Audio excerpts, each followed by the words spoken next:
Hi guys! Welcome back to my YouTube channel, and for today's video ay mag-update tayo ng mga paying apps kasi marami pa rin pong nagko-comment sa akin regarding paying apps, and i-update ko kayo kasi yung mga apps ay nag-update din.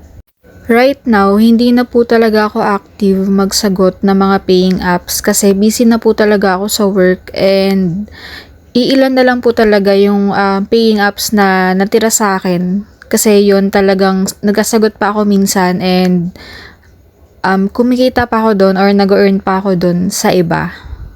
So kung makikita nyo po yung playlist ko ng paying apps is lahat po yun talagang legit and paying. Pero sa ngayon po, in-stop ko na po yung iba kasi nga po, busy na po ako sa work and hindi ko na po nasasagutan or hindi na po ako nakapag-take ng survey doon sa iba. So ito na lang po yung natira sa akin, and yung first 3 na apps is yan po talaga, dyan ako nag-earn pa and nagkasagot ng mga survey. So unahin ko na po yung Tuluna. So yung Tuluna is kung ano siya before is ganun pa rin siya ngayon, and legit paying pa rin siya ngayon kasi nakapag-redeem ako sa kanya last January. So na-receive ko yung another payment ko kay Tuluna last January, and lagi kong sinasabi na yung Tuluna is isa sa mga pinakamadaling survey app na masasagutan nyo and makakapag-earn kayo. So kung beginner ka and naghahanap ka ng survey apps na legit paying, is talagang isasuggest ko itong Tuluna kasi sobrang daling sagutan and sobrang daling makapag-earn ng points. And if ever man na mag-failed kayo sa pag-answer ng survey, is bibigyan pa rin nila kayo ng compensation points. So hindi pa rin kayo lugi. So ngayon guys ay mag-check tayo ng isang survey or sasagot tayo ng isang survey, and tingnan natin kung paano ko nga ba sagutan ang isang survey. So una, ang Tuluna ngayon is nagbibigay siya ng 6 basic questions. Yung parang ano lang, katulad yan, mga synonyms ng isang words, and make sure na pag hindi nyo alam yung question, sagutin nyo no. Huwag kayong mag-yes na mag-yes. So, always read questions. So, after nung basic question is, magpo-proceed ka na dun sa mismong survey. So, yung survey company na mangyayari is depende kung anong available. So, iba-iba kasi yung lumalabas. Pero, makikita nyo na yung points is malaki. Malaki yung nakalagay na points dyan na 5,000. Ibig sabihin, medyo mahaba yung survey na sasagutan natin. So, pag medyo mababa yung points, like for example, 300 points yung nakalagay, ibig sabihin, short survey lang siya. Pero since nasa 5,000 points, expect mo na medyo mahaba yung survey. So, kapag ganito yung question na tinatanong ka if any of your family members are working sa mga choices na sinabi nila, is lagi mong sabihin or lagi mong piliin na no. And then, if nag-participate ka sa any survey, syempre, no pa rin yung sabihin mo. Kasi pag nag-yes ka doon, automatic, canceled ka kasi nag-take ka na ng survey so hindi ka na nila kailangan, ganon. And then sa place naman, lagi kong nilalagay doon is Metro Manila. And then dito, magtatanong na sila ng devices na you own.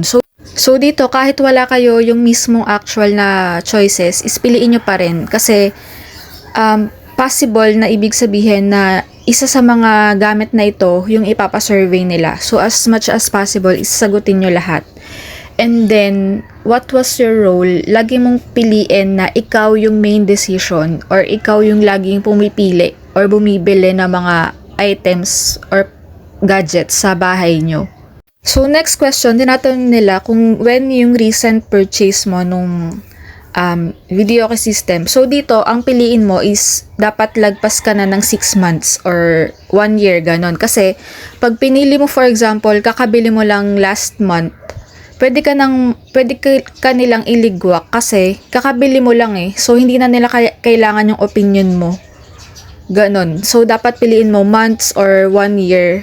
So, sa next question is saan mo nakita yung ads siguro para bilhin mo yung video system.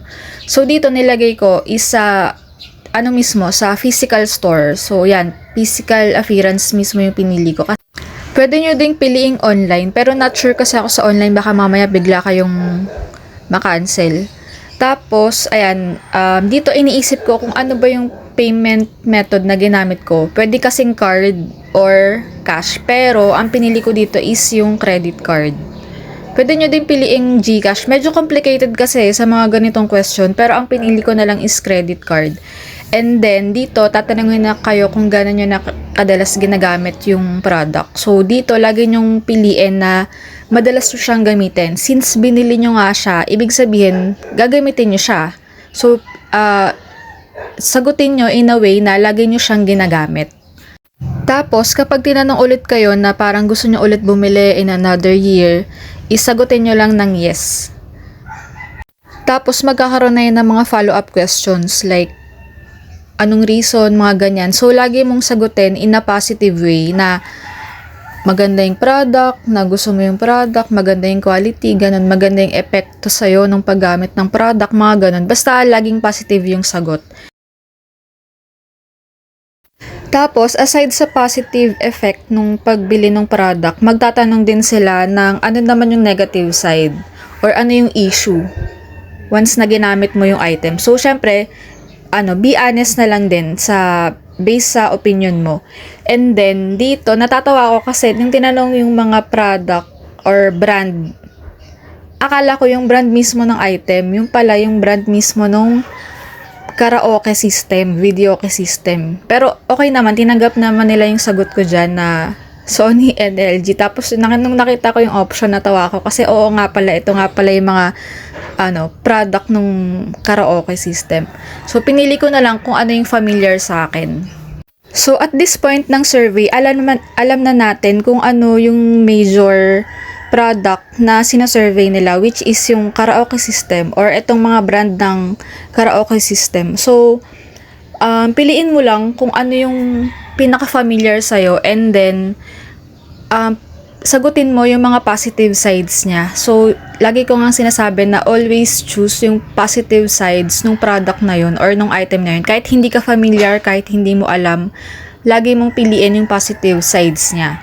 Kung magtanong man sila ng negative side, kung ano yung negative side about ng product, is piliin nyo lang yung pinaka-minimal or yung pinaka-basic or yung usual problem nung ma-encounter nyo dun sa paggamit ng product. So, if nasa part na kayo kung saan tinatanong na nila kung gano'n na kayo kadalas gumamit, for example, ng YouTube, ng TikTok, ng Facebook, or Instagram, medyo nasa winning side na kayo. Or most likely is magsasuccessful kayo dun sa survey na yon.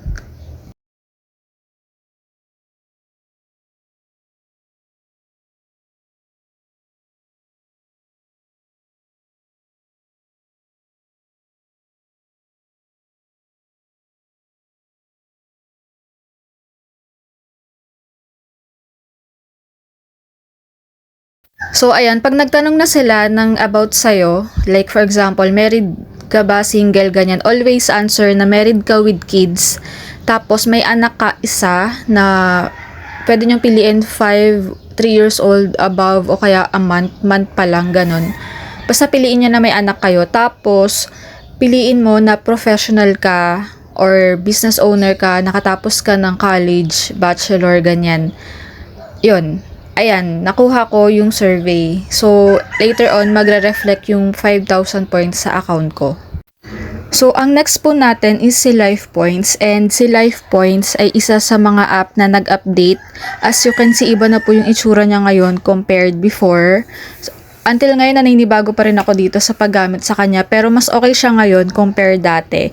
And dun sa mga nagko-comment po sa akin na ba't wala ng GCash sa Life Points is bumalik na po siya ngayon. So, pag-check ko lang recently ay meron na pong GCash sa payment option niya. So, kung gusto nyong bumalik, eto na, meron na po siyang GCash and hindi na po kayo mahihirapan mag-cash out or mag-redeem sa kanya.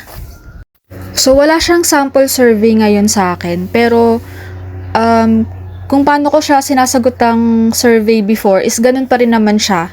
So wala namang nagbago in terms of kung paano siya as a survey or kung paano sumagot as a survey. Kung paano ako sumasagot sa mga ibang survey apps is ganun din naman dito kay Life Points. Pero dito kasi kay Life Points medyo madalas akong ma-disqualified compare kay Tuluna. And next na ginagamit ko guys is itong Curious Cat. And sa Curious Cat, ang maganda dito is kahit hindi kayo mag-take ng survey is nagbibigay pa rin siya sa inyo ng points every week. So dito, once na pag nag-download kayo, merong task doon si Curious Cat, pinakaunang task na kailangan nyong gawin. And make sure magawa nyo siya kasi yun yung magbibigay sa inyo ng points every week kahit hindi kayo sumagot ng survey. Hindi ko na siya mapakita ngayon sa video kasi na-download ko na siya or nagawa ko na yung task kaya hindi na siya lumalabas dito. Pero make sure na tapusin nyo yung pinakaunang task na ipapagawa ni Curious Cat kasi yun nga yung magbibigay sa inyo ng points every week kahit hindi kayo mag-take ng survey. So yun yung kinaganda nito. Kasi ako, hindi na talaga ako nag-take ng survey dito. Nag-take ako pero maliliit na points lang yung binibigay like 10 or 20 points, ganun lang.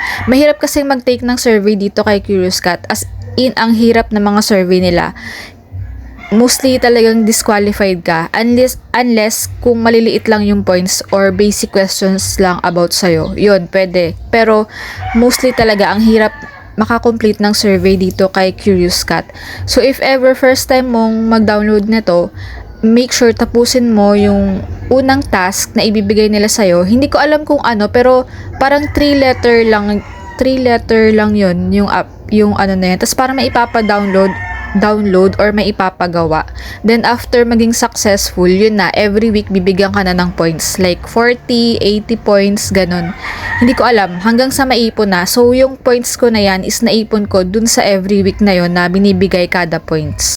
So ayan lang guys, yung tatlong apps na until ngayon is ginagamit ko pa rin and nakapag-earn ako. Dun sa mga ibang apps na meron ako is nakapag-earn pa rin naman ako but hindi ko nga lang matapos. Kasi nga medyo busy na ako sa work so hindi na ako nakakapagsagot ng survey and hindi pa ako makapag-cash out ulit. Pero itong tatlong apps na to is ito yung madalas akong makapag-earn ng points and nakapag-cash out pa rin ako recently. So ayun, sa mga nagtatanong is ito na po. Sa mga beginner dyan, I suggest Tuluna talaga is ang pinakamadaling apps na pwede nyo masagutan and makapag-earn.